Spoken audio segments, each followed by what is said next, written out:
for sure. Yeah, I don't think there's anything wrong with moving for your significant other. I also think there's nothing wrong with not moving, especially once kids are in the picture. If those kids are in schools, on teams, and friendships, and she doesn't want to yank them out and move them to Chicago, I don't blame her for that. I mean, a marriage can work long distance just like a dating relationship can, or it can not work. That's more about the two people in it, right, than it is the distance. I would disagree. I think as a general rule, you should never move somewhere for a significant other unless you can be happy there if you break up. Now, I know that sounds a little bit negative, and you guys know I try to keep it positive, but I just think you have to know that your life is going to be okay if things don't go well. Yeah, or you just have to be okay with blowing the money and moving back or whatever. But like, you have to know, you have friends there. For example, my boyfriend is moving here to be with me in just a couple of days. I'm very excited, bringing our dog.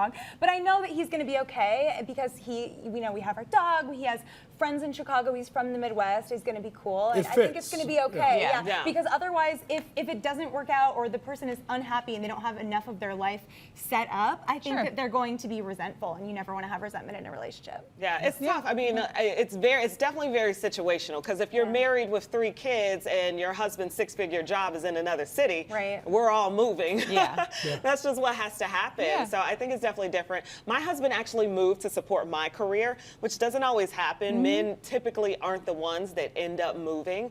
Obviously, it all varies, but it kind of worked out in our favor. Yeah, I think we can all agree it's very situational with this. I mean, if you're in a bad relationship and there aren't kids involved and somebody's moving and they say, you got to come with me, well, naturally, you'd be advised not to go. But when there are kids involved, it is a happy home. You got to gauge when's the right time, because you're not just doing it for yourself. A single guy moving along or a single woman, that's one thing. But when you got people attached to it, it's a discussion, it's a conversation, and there's pros and cons that need to be weighed. Obviously. I think it depends on how serious your relationship is, too. If it's just a boyfriend-girlfriend relationship, which I guess in my life and with my friends, that's kind of what it's been up until this point. They've just moved to be with the other person. But I guess when you're married, you have kids, you have more of an established life together, it would make a little bit more sense. So the Senate Judiciary Committee has offered to have a hearing on Monday with her and with Kavanaugh. She's saying, her lawyers are saying, that doesn't feel like a fair assessment of the situation. They want witnesses called. There's witnesses whose names are out there in the public who are allegedly at this party, who may have witnessed something. She wants a full FBI investigation before she just goes into a he said,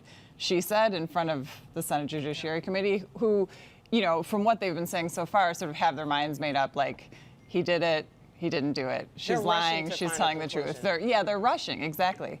And so she's saying, why am I going to go testify? Which will be a baseless testimony. Right. Give me an FBI investigation. Now, the Senate Judiciary Committee is saying absolutely not. No FBI investigation. Come Monday or don't come at all. And Chuck Grassley, who's the Senate Judiciary Committee chairman, is saying, we're voting on this Wednesday. Which feels like, to me, Heidi, what have we learned? I mean, going back to 1991 with Clarence Thomas, who was in a similar situation, different varying degrees of the sexual misconduct. But with Anita Hill in 1991, it felt like it was a formality. Let's have her come in. Let's have her hear what she has to say. Ultimately, it's going to be a politically based decision. We'll move this thing along. Why does it feel like we're here now 17 years removed from that and it's still the same situation going on? Well, I think that's exactly what people are sort of seizing on about this. 27 years. Yeah, exactly. It was 91. So I think I think you're touching on exactly what has people so compelled by this case. I mean, obviously, number one, we're talking about a lifetime appointment, which will have, far-reaching effects on our culture and on our laws. But also, it's the fact that, in many ways, we feel like this is a very different country for women than it was in 1991. But this is we would hope, and and a very different country even than a year ago, right? Me Too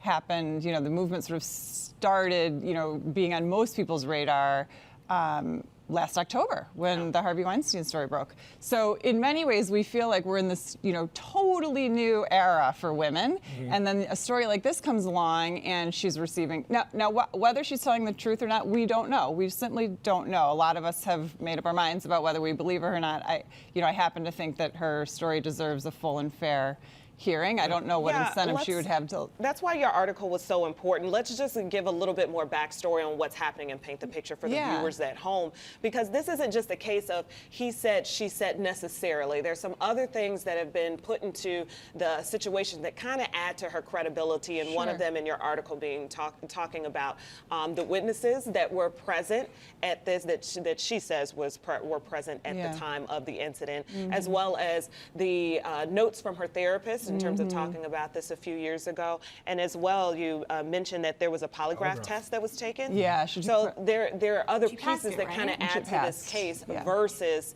it just being he said, she said, like a number of other allegations we've seen. Right, right. So she approached the Washington Post. She approached her local representative. She approached Dianne Weinstein. She retained an attorney. The attorney said, you know, why don't you take a polygraph?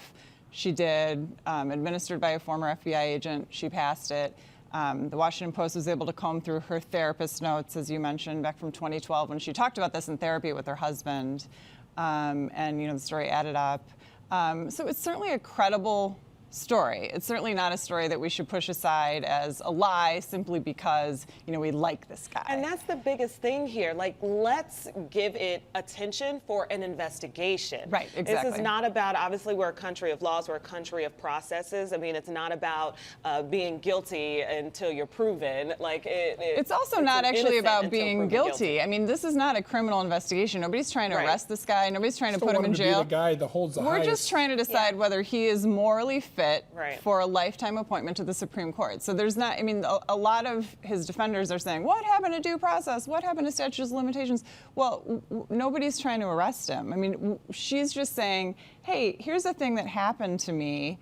You know, at this guy's hands, let's put that in the public record and have that be part of the conversation when we're deciding his fitness for this seat. The truth. Yeah, it'll be really interesting to see how politicized this thing gets ultimately. You really hope that does not become where this goes on which side you sit on the aisle and how much there's a desire to get Kavanaugh appointed and confirmed here. So hopefully they listen, do the due process, and make the correct decision by giving it the time that it needs here. So I want to give you a big thank you, Heidi Stevens, for coming in this morning. Thanks for and having putting me. your voice on this, shedding some light to our viewers out there. My pleasure. It's always great to have you. And make sure to keep up with her at ChicagoTribune.com. And for more questions, I'm sure you have them, hit her up on Twitter at Heidi Stevens 13.